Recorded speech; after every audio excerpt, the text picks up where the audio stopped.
You're listening to Cedra Presents. I'm Cedra Mayfield. Today is Tuesday, January 10th. The time is 6 a.m. Here are today's top stories. Locally, students and staff in Cobb County are in mourning after learning a classmate died over the weekend. South Cobb High School senior Miguel Hernandez died Saturday in a wrong-way crash in Texas. The special needs 18-year-old had been visiting with relatives in Mexico for the holidays. Police say as his family traveled back toward Georgia, someone driving the wrong way on I-35 hit a truck and then the Hernandez family van near San Antonio. Miguel died from a fatal head injury. His mother and cousin both thrown from the van. His sister Myra, along with her 2-year-old son, left with cuts and burns.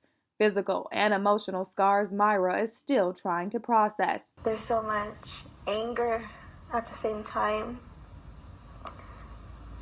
for, the person that came and hit us. Police do suspect that driver to have been under the influence. The family has created a GoFundMe page to help with funeral and medical expenses.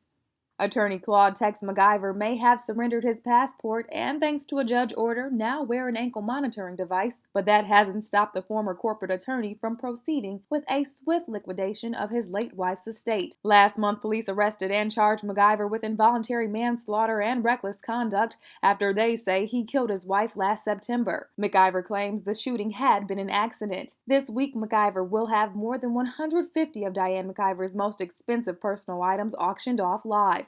Everything from $20,000 to $40,000 pieces of jewelry are up for grabs. The auction follows last month's estate sale, where MacGyver, as the executor of his late wife's estate, offered up some 2,000 items from her designer wardrobe, all in an attempt to help cover $350,000 left to others in her will. The auction is set to begin Saturday. In national news, the manhunt continues today for a man accused of fatally shooting a police officer outside a Walmart in Orlando. The deadly shooting happened Monday morning when police say 42-year-old Master Sergeant Deborah Clayton approached 41-year-old wanted fugitive Markeith Lloyd. A second officer has died in connection to that manhunt. 35-year-old Orange County Sheriff Deputy First Class Norman Lewis also died Monday in a motorcycle crash while responding to the search for Lloyd.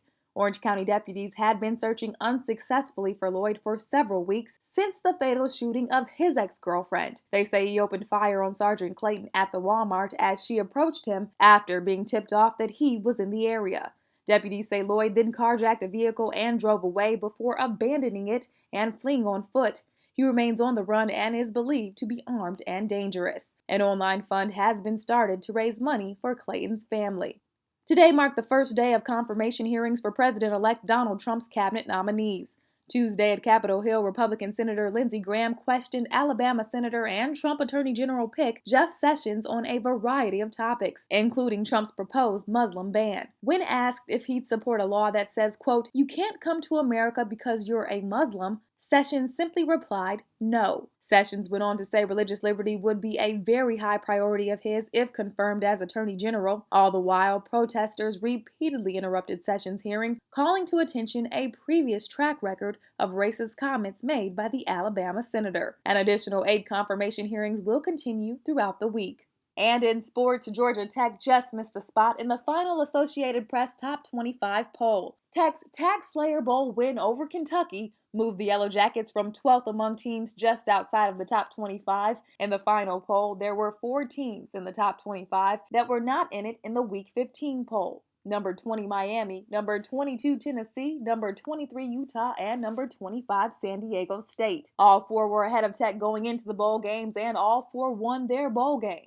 The number 27 finish is the Jackets' 4th highest in Coach Paul Johnson's tenure, and not bad for a team that was picked to finish 6th in the ACC Coastal Division in the preseason. Tech has finished in the AP Final Top 25 3 times in Johnson's 9 seasons. The coach's Top 25 poll will be released later Tuesday. The Jackets did not receive any votes in the Week 15 coaches poll and do not seem likely to finish in the top 25 of that ranking either. This is Cedra Mayfield. Now back to all of today's top hits on Cedra Presents.